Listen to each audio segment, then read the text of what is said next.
अतुलित बलधामं हेमशैलावदेहं दनुजवनकृशानं ज्ञानिनामग्रगण्यं सकलगुणनिधानं वानराणामधीशं रघुपति प्रियभक्तं वातजातं नमामि। ओम हनुमते नमः। नमस्कार बंधुरा, आशा करी बालाजिर कृपाय आपनारा सकलेई बेश भालो आछेन। आमी आपनादेर बंधु आचार्य कौशिक आबारो हाजिर आपनादेर निजेर चैनल অ্যাস্ট্রোদির সাথে उपस्थापित मासिक राशिफल भिडियोते। प्रथमेई आजकेर এই প্রতিবেদনে আপনাদের অনেক অনেক স্বাগত, অভিনন্দন এবং ভালোবাসা জ্ঞাপন করছি। আজকের এই প্রতিবেদনে আলোচনা করব মিথুন রাশি ও মিথুন লগ্নের এপ্রিল 2024 এর মাসিক রাশি ও লগ্নফল। তার সাথে সাথে আপনাদের বলবো এমন কিছু টোটকা বা টিপস যেটি নিয়ম মতো পালনে আপনারা অনেক সুফল অর্জন করতে পারবেন। তার আগে আপনাদের কাছে একটা ছোট্ট অনুরোধ, আপনারা যদি এই চ্যানেলে প্রথম এসে থাকেন তবে চ্যানেলটিকে সাবস্ক্রাইব করে পাশে থাকা বেল আইকনটিকে ক্লিক করে দেবেন এবং এই পরিবারের সদস্য হয়ে যাবেন, যাতে জ্যোতিষ সম্পর্কিত নানা প্রকার সঠিক ও নির্ভুল তথ্য আপনারা সবার আগে জানতে পারেন। তো আসুন প্রবেশ করি আজকের মূল আলোচনায়।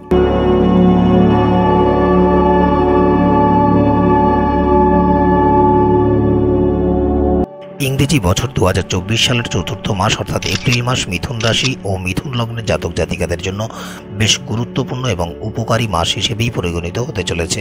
যেহেতু মাসের শুরুতেই মায়াবী গ্রহ রাহু মহারাজ, ভগবান সূর্যনারায়ণ এবং দৈত্যগুরু শুক্রাচার্য একত্রে আপনাদের দশমভাবে অবস্থান করবেন এবং বিশেষ করে রাহু মহারাজ এবং ভগবান সূর্যনারায়ণের সংযুক্তি বা গ্রহণ দোষের কারণে এই সময় পেশাগত জীবনে আপনারা নানা প্রকার ত্রুটি বিচ্যুতি করে ফেলতে পারেন বা কর্মক্ষেত্রে কিছু ত্রুটি বিচ্যুতি দেখা দিতে পারে, যেটি আপনাদের পেশাগত জীবনের জন্য খুব একটা ভালো হবে না বললেই চলে। তাই মাসের শুরুর সময় আপনাদের বেশ সতর্কতা ও সাবধানতার সাথে যে কোনো কর্ম সম্পাদন করতে হবে, অন্যথায় কর্মক্ষেত্রে কোনো প্রকার ঝামেলা বাড়তে পারে বা ঝামেলা ঝঞ্ঝা পোহাতে হতে পারে। যদিও আপনাদের একাদশভাবে যেহেতু গ্রহের যুবরাজ বুধ বিপরীতমুখী অবস্থায় অবস্থান করবেন এবং তার উপরে দেবগুরু বৃহস্পতির সাথে সংযুক্তি থাকবে, সেই কারণে এই সময় আপনাদের আয় তুলনামূলক বৃদ্ধি বা আয় বা লাভের পরিমাণ বা ধারাবাহিকতা বজায় থাকতেই দেখা যাবে। তবে 9 এপ্রিল আপনাদের লগ্নাধিপতি বুধ যখন আপনাদের দশমভাবে গোচর করবেন, সেই সময়ের পর থেকে আপনারা আপনাদের কর্মক্ষেত্রে বেশ কিছু অসুবিধার সম্মুখীন হতে পারেন। তার সাথে সাথে পারিবারিক জীবনও অসন্তোষ বৃদ্ধি পেতে পারে। বিশেষ করে এই সময় পরিবারের কোনো সদস্য বা সদস্যদের স্বাস্থ্যহানি হওয়ার প্রবল সম্ভাবনা রয়েছে, যে কারণে আর্থিক অবস্থা ক্ষতিগ্রস্ত পর্যন্ত হতে পারে। এই সময় কারো সাথে যে কোনো প্রকার ঝগড়া বিবাদ বা তর্ক বিতর্ক এড়িয়ে চলা বা দূরত্ব বজায় রেখে চলাই আপনার উচিত কর্তব্য হিসেবে বিবেচিত হচ্ছে, অন্যথায় এটিকে কেন্দ্র করে কোনো বড় দুর্ঘটনা পর্যন্ত ঘটতে পারে। তাই এই মাসে আপনারা ধীর স্থির থাকুন, শান্ত থাকুন এবং যে কোনো প্রকার বিবাদ যাতে ক্রমবর্ধমান আকার ধারণ না করে সেই বিষয়ে অধিক লক্ষ্য রেখে চলুন। যাই হোক, যারা বৈবাহিক জীবন যাপন করছেন তাদের জন্য এই মাসটি চমৎকার হতে চলেছে। তবে যদি প্রেম সম্পর্কের বিষয়ে আলোচনা করা হয় তবে প্রেম সম্পর্কের ক্ষেত্রে আপনারা এক প্রকার মিশ্র ফলাফলই পাবেন। যদিও এই মাসে আপনাদের মধ্যে প্রেম, ভালোবাসা, স্নেহের অনুভূতি বজায় থাকবে, তবুও সম্পর্কের ক্ষেত্রে একে অপরকে সঠিকভাবে বোঝার ক্ষেত্রে আপনাদের কিছুটা অসুবিধে হতে পারে। যারা বিদেশ ভ্রমণের বিষয়ে পরিকল্পনা করছেন বা বিদেশে নিজেদের কেরিয়ার প্রতিষ্ঠিত করতে চান তবে তাদের আরও কিছুটা সময় প্রতীক্ষা করতে হবে। যারা শিক্ষার্থী বিদ্যার্থী বন্ধুরা আছেন, মাসের শুরু থেকেই আপনারা কারো কাছ থেকে বিশেষ উপকৃত হবেন এবং একটু পরিশ্রমেই কাঙ্ক্ষিত সাফল্য ও ফলাফল অর্জন করতে পারবেন। পেশাগত হোক বা ব্যক্তিগত, এই মাসে আপনারা যে কাজেই যুক্ত থাকুন না কেন সাফল্য অর্জন করতে পারবেন।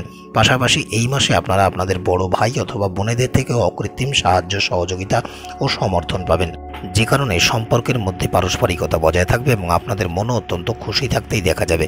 যদিও স্বাস্থ্য সংক্রান্ত কিছু সমস্যা আপনাদের বিরক্তির কারণ হয়ে দাঁড়াতে পারে, তাই স্বাস্থ্যের প্রতি আপনাদের অধিক যত্নবান হতে হবে। আসুন এবারে জেনে নেওয়া যাক গ্রহ নক্ষত্রের অবস্থান অনুসারে এপ্রিল 2024 মিথুন রাশি ও মিথুন লগ্নের জাতক জাতিকাদের প্রতিটি বিষয়ের পুঙ্খানুপুঙ্খ বিশ্লেষণ। কেরিয়ার বা পেশাগত জীবনের দৃষ্টিকোণ থেকে এপ্রিল মাসটি মিথুন রাশি ও মিথুন লগ্নের জাতক জাতিকাদের জন্য বেশ উত্থান পতনের মধ্যে দিয়েই অতিবাহিত হতে চলেছে।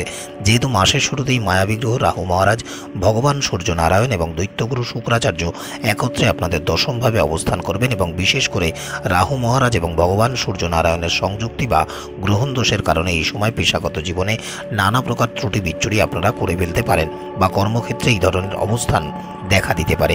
তার সাথে সাথে আপনাদের লগ্নাধিপতি গ্রহের যুবরাজ বুধ 9 এপ্রিল বিপরীতমুখী হয়ে একত্রে দৈত্যগুরু শুক্রাচার্যের সাথে সংযুক্তি করবেন। আবার 23 এপ্রিল গ্রহের সেনাপতি মঙ্গল আপনাদের দশমভাবে গোচর করবেন। অর্থাৎ এই গ্রহ গোচর এবং গ্রহগতির কারণে এই মাসে আপনারা কর্মক্ষেত্রে অনেক প্রকার বাধা বিপত্তির সম্মুখীন হতে পারেন। এমনকি এই মাসে আপনাদের কাজের প্রতি কম মনোযোগী থাকতেই দেখা যাবে এবং যে কারণে আপনারা হীনমন্যতায় অনুভব করতে পারেন বা ভুগতে পারেন।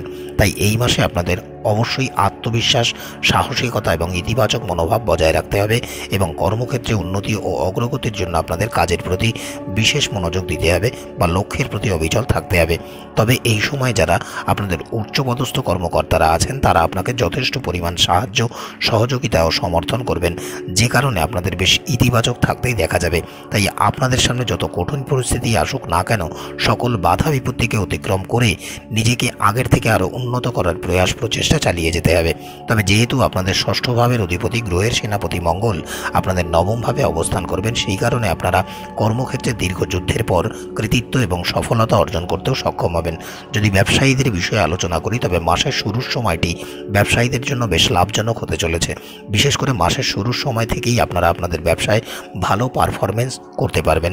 ফলে এই মাসে আপনাদের ব্যবসায় প্রচার প্রসার বৃদ্ধি পেতে দেখা যাবে এবং আপনাদের কর্মদক্ষতা দিনে দিনে উন্নত হতেই দেখা যাবে, যার ফলেও আপনাদের ব্যবসায় উন্নতি ও অগ্রগতির গতি আগের থেকে আরও গতিশীল হতে দেখা যাবে। পাশাপাশি যারা ব্যবসা সম্প্রসারণের কথা পরিকল্পনা করছেন তাদের সেই ব্যবসা সম্প্রসারণের নানা প্রকার সুযোগ সুবিধা আপনারা এই মাসে পাবেন। এমনকি এই মাসে আপনারা সমাজের এমন কোনো প্রভাবশালী বা অভিজ্ঞতা সম্পন্ন লোকের সহায়তা পেতে পারেন যারা আপনাদের ব্যবসায় একটি মূল্যবান সংযোজন হয়ে উঠতে পারে এবং ব্যবসাকে এগিয়ে নিয়ে যেতে আপনাকে সহায়তা করতে পারে। তাদের সাথেও আপনাদের পারস্পরিক বোঝাপড়া বেশ উন্নত ও আনন্দদায়ক হতেই দেখা যাবে এবং আপনারা আপনাদের ব্যবসা সেটি উপলব্ধি করতে পারবেন। যদি অর্থনৈতিক দৃষ্টিকোণ থেকে বিচার করা হয় তবে এপ্রিল মাস মিথুন রাশি ও মিথুন লগ্নের জাতক জাতিকাদের জন্য বেশ শুভ ফলদায়ী মাস হিসেবেই পরিগণিত হতে চলেছে। যেহেতু মাসের শুরু থেকেই আপনাদের লগ্নাধিপতি গ্রহের যুবরাজ বুধ এবং দেবগুরু বৃহস্পতি একাদশভাবে অবস্থান করবেন এবং ন্যায়াধীশ শনি মহারাজ নবম ঘরে অবস্থান করে তার সম্পূর্ণ দৃষ্টি আপনাদের একাদশভাবে দেবেন, যার ফলে এই মাসে আপনাদের ভালো আয় বা লাভ বৃদ্ধি পেতে দেখা যাবে। আবার যেহেতু সম্পূর্ণ মাস জুড়েই দেবগুরু বৃহস্পতি আপনাদের একাদশে অবস্থান করবেন, সেই কারণে এই মাসে নাটকীয় বা অবিশ্বাস্য হলেও আপনাদের আর্থিক অবস্থার অপরিকল্পনীয় উন্নতি হতে চলেছে। তবে কিছু গ্রহের অশুভ প্রভাবের কারণে আপনারা কর্মক্ষেত্রে কিছু চ্যালেঞ্জের সম্মুখীন হতে পারেন, যার দ্বারা আপনাদের আয় বা লাভ এবং আর্থিক অবস্থা প্রভাবিত হতে পারে। তবে আপনারা যদি কর্মক্ষেত্রে যথেষ্ট পরিশ্রম করেন এবং সেই পরিশ্রমের যথাযথ ফল কিন্তু আপনারা পাবেন এবং স্বাচ্ছন্দ্যে জীবনজীবিকা নির্বাহ করতে পারবেন। যারা ব্যবসা কার্যের সাথে যুক্ত আছেন তারা তাদের ব্যবসায় উল্লেখযোগ্য লাভ বা মুনাফা অর্জন করতে পারবেন। যারা সরকারি চাকরি করেন বা সরকার সম্বন্ধিত কোনো ক্ষেত্রে যুক্ত আছেন তবে তারা মাসের দ্বিতীয় ভাগে কোনো বিশেষ উল্লেখযোগ্য পুরস্কার পেতে পারেন। যারা বিভিন্ন প্রকার বিনিয়োগ কার্যের সাথে যুক্ত আছেন তারা মাসের দ্বিতীয়ার্ধে পূর্বের করা কোনো বিনিয়োগ থেকে বেশ ভালো লাভ বা মুনাফা পেতে পারেন। স্বাস্থ্যের দৃষ্টিকোণ থেকে এপ্রিল মাস মিথুন রাশি ও মিথুন লগ্নের জাতক জাতিকাদের কিছু ক্ষেত্রে বিশেষ মনোযোগী হতে হবে। যেহেতু আপনাদের নবমভাবে গ্রহের সেনাপতি মঙ্গল এবং ন্যায়াধীশ শনি মহারাজের সংযুক্তি থাকবে এবং তার সাথে সাথে দশমভাবে মায়াবী গ্রহ রাহু মহারাজ, ভগবান সূর্যনারায়ণ এবং দৈত্যগুরু শুক্রাচার্য একত্রে অবস্থান করবেন, তাই এই সংযোগের ফলে এই মাসে আপনাদের কিছু শারীরিক সমস্যা দেখা দিতে পারে। বিশেষ করে এই সময় আপনারা উরু বা জয়েন্টে ব্যথা অনুভব করতে পারেন অথবা পুরনো কোনো আঘাতের ব্যথা প্রকট হতে পারে। এমনকি পিঠে বা শিরদাঁড়া ব্যথার মতো কোনো সমস্যা আপনাদের বিরক্তির কারণ হয়েও দাঁড়াতে পারে। তাই শারীরিক ক্লান্তি এড়াতে এবং সুস্বাস্থ্য বজায় রাখতে কাজের মধ্যে সময় করে অবশ্যই কিছু সময় বিশ্রাম নিন। যদিও মাসের দ্বিতীয়ার্ধে আপনারা কিছুটা সুস্থ ও ফিট অনুভব করবেন, তবে 23 এপ্রিলের পর থেকে মাসের শেষ পর্যন্ত সময় আপনাদের অনিয়মিত রক্তচাপ সম্পর্কিত সমস্যা অর্থাৎ ইরেগুলার ব্লাড প্রেশার রিলেটেড কোনো সমস্যা দেখা দেওয়ার আশঙ্কা রয়েছে। তাই এই সময় আপনারা যদি আপনাদের স্বাস্থ্যের দিকে বিশেষ নজর রাখেন এবং সাবধান ও সতর্কতার সাথে জীবন অতিবাহিত করেন, বিশেষ করে এই মাসে আপনারা যদি আপনাদের খাদ্যাভ্যাসের প্রতি যত্নবান হতে পারেন এবং ধ্যান বা প্রাণায়ামের সাথে নিজেদের যুক্ত রাখতে পারেন, তবে আপনারা এই অবস্থা থেকে বেশ উপশম পাবেন এবং সুস্বাস্থ্য বজায় রাখতেও সক্ষম হবেন। যদি প্রেম বা দাম্পত্য জীবনের বিষয়ে আলোচনা করা হয়, তবে যারা প্রেম সম্পর্কের সাথে যুক্ত আছেন এই মাসের শুরুর সময়টি তাদের জন্য বেশ অনুকূলেই থাকবে। যেহেতু মাসের শুরুতে আপনাদের লগ্নাধিপতি গ্রহের যুবরাজ বুধ এবং দেবগুরু বৃহস্পতি একত্রে আপনাদের একাদশভাবে অবস্থান করে তাদের সম্মিলিত দৃষ্টি আপনাদের পঞ্চমভাবে দেবেন, সেই কারণে এই মাসে আপনারা আপনাদের প্রিয় মানুষটির সাথে খুব ভালো সমন্বয় সাধন করে এবং একে অপরকে বেশ ভালো বুঝে চলতে পারবেন, যে কারণে আপনার প্রিয়তম বা প্রিয়তমা আপনাদের হৃদয়ের গভীরে বেশ ভালো জায়গা করে নিতেও সক্ষম হবেন। এমনকি এই মাসে আপনারাও তার সাথে আপনার এই সম্পর্কের প্রতিটি বিষয় সম্পর্কে আবেগ ও অনুভূতির কথা প্রকাশ করবেন, যার ফলে আপনার প্রতি তার বিশ্বাস ভরসা অনেক বৃদ্ধি পেতে দেখা যাবে এবং বেশ ইতিবাচক প্রভাব আপনাদের সম্পর্কের উপরে পড়বে। তিনিও আপনাকে অকৃত্রিম ভালোবাসা উজাড় করে দেবেন এবং স্বতঃস্ফূর্ততার সাথে আগের থেকে অধিক ভালোবাসতে শুরু করবেন। তবে 23শে এপ্রিল যখন গ্রহের সেনাপতি মঙ্গল আপনাদের দশমভাবে গোচর করবেন এবং তার দৃষ্টি আপনাদের পঞ্চম ঘরে দেবেন, তখন যে কোনো অপ্রাসঙ্গিক বা অপ্রয়োজনীয় কারণ নিয়ে বিশেষ করে প্রেম সম্পর্কিত কোনো বিষয়কে কেন্দ্র করে উভয়ের মধ্যে কিছু বিবাদ বা তর্ক বিতর্কের মতো পরিস্থিতির সৃষ্টি হতে পারে।